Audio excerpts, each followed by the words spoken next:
তো বিকেল বলতে বিকেল শেষ হয়ে গেছে, তো একটু ছাদে চলে আসলাম। তো ছাদে নেওয়ার জন্য আসলাম।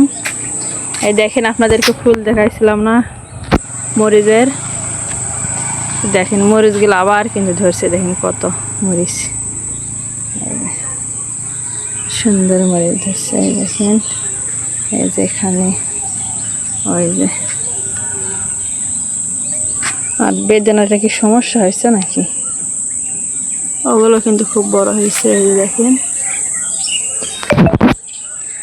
তো কি কারণে আসছি, তো এই যে লেবুগুলো কিন্তু অনেক বড় হয়ে গেছে, তার মেয়ে বলতে পেকে গেছে, লেবু অনেকে পেকে যায়।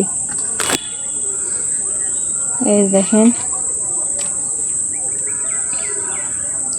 পেকে যায়নি, ও বলছে পেকে গেছে, লেবু কোনো পেকে যায়।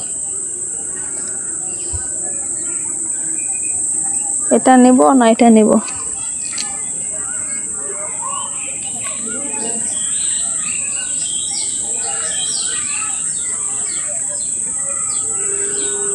তো এটাই নেই।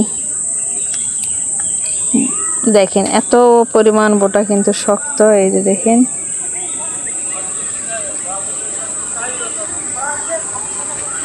একটাই নেই ওটা, কারণ একসঙ্গে রেখে যে ফ্রিজে রাখতে হবে, তো ওটার যেহেতু বাড়ির জিনিস,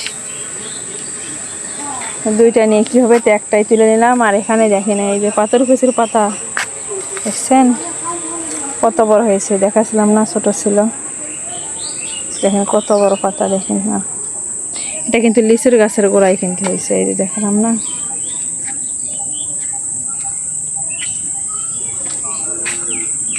ও এই জন্য ছাদে আসছিলাম, তো লেবু তোলার জন্য, তো যাই নিচে।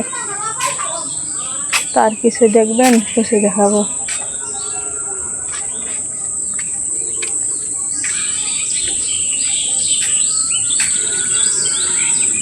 এই দেখেন কচি হয়েছে, দেখছেন। এখানে একটা ডাটা হয়েছে, আর ওগুলো ডাটা এই যে এরকম নষ্ট হয়ে যাচ্ছে। এখানে একটা এই যে বেগুন ধরে আছে গাছের গোড়ায়। আর ফুল তো মাশাআল্লাহ কি বলবো, অনেক সুন্দর ফুল কিন্তু ফুটে থাকে। আল্লাহ, এখানেও কাঁচামরিচ ধরছে, আমি তো দেখিনি। দেখেন, এটা কিন্তু অনেক আগের কিন্তু মরিচ গাছ, এখানে কিন্তু মরিচ ধরছে। আর ঘাস হয়েছে কিরকম, বৃষ্টি হওয়ার কারণে, দেখেন এগুলো কিন্তু পরিষ্কার করতে হবে। ওই যে এই টবে, এই টবে।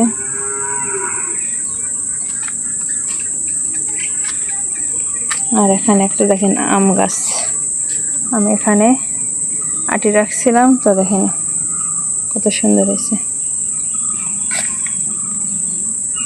আম গাছের কিন্তু মাথা কিন্তু কেটে দেওয়া হয়েছে, এই দেখেন, এই যে এটা মাথা কিন্তু কেটে দেওয়া হয়েছে।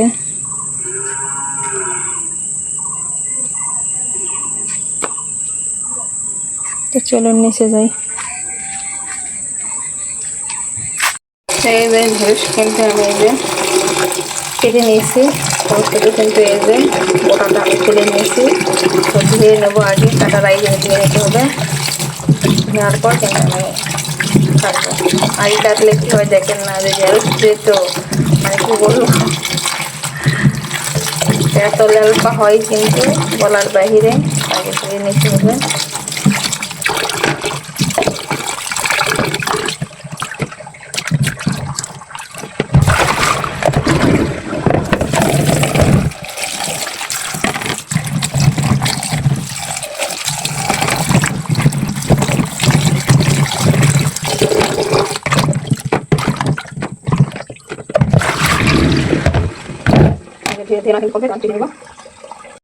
ঢেঁড়স কিন্তু আমরা কিন্তু আমি যে কেটে নিয়েছি, একটু লবণ একটু হলুদ দিয়েছি।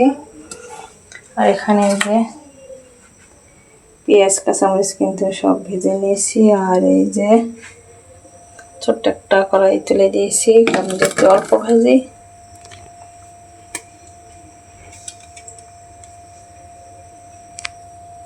তো গরম হয়েছে নাকি দেখি, হ্যাঁ গরম হয়ে গেছে। তখন এখানে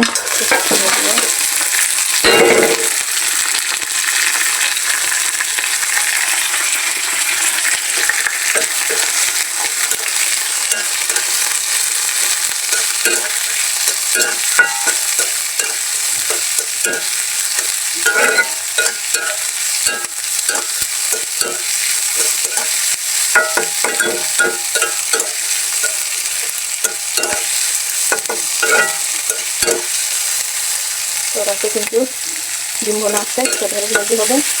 আর এদের কাছে তেলে বনিয়ে আসলাম, হাতে একটা কাঁচামরিচ কেটে নেবে।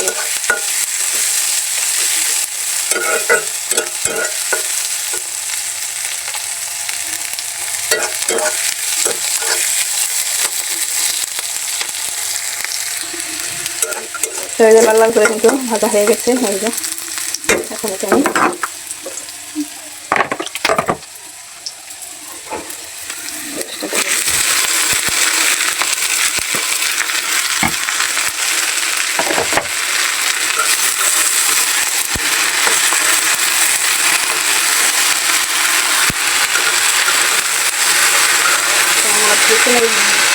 বাল্বটা এমন জায়গায় লাগানো, আমি দাঁড়ালে কিন্তু রান্নার এখানে অন্ধকার।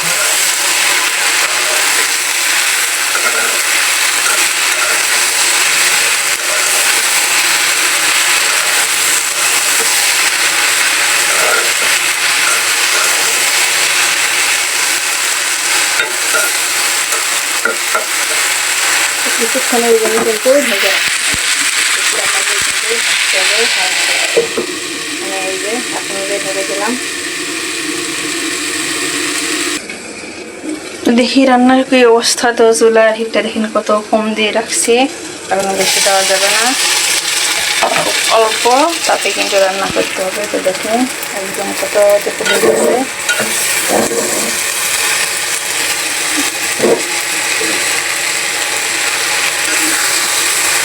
সিদ্ধ হয়ে গেছে কিন্তু।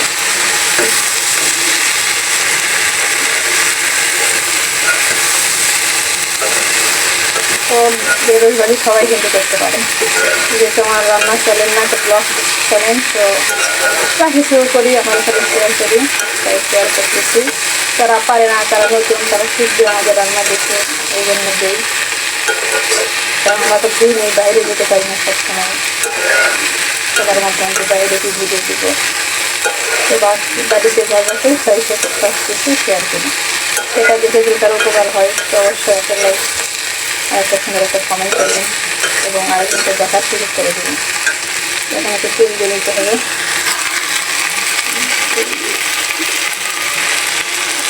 কবে তেল দিয়ে, বেশি তেল লাগবে না। কিছুক্ষণ ভেজে নেওয়ার পরে কিন্তু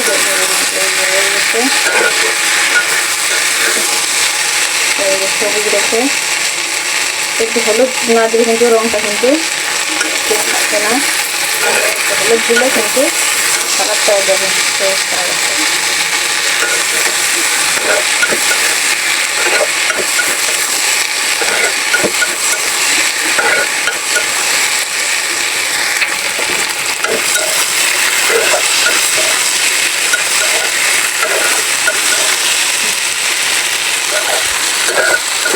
হয়ে গেলে কিন্তু মাছ তৈরি হবে।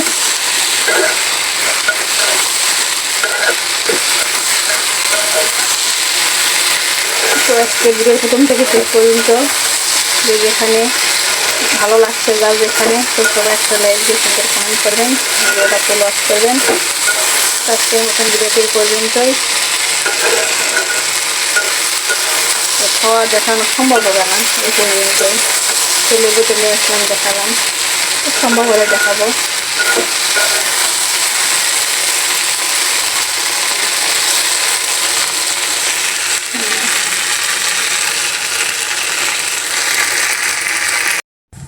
তো এই যে থ্যাম্বেল বানানোর জন্য কিন্তু প্লেটটা সাজিয়ে নিয়েছিলাম। তো এই যে দেখেন লেবু, আমার গাছের লেবু কিন্তু কেটে নিয়েছি, আর এখানে কাঁচামরিচ দিয়েছি। তো কাঁচামরিচ সাথে লেবু আর ঢেঁড়স ভাজি, সাথে আছে ডিম ভুনা। তো এটা হচ্ছে রাতের খাবার।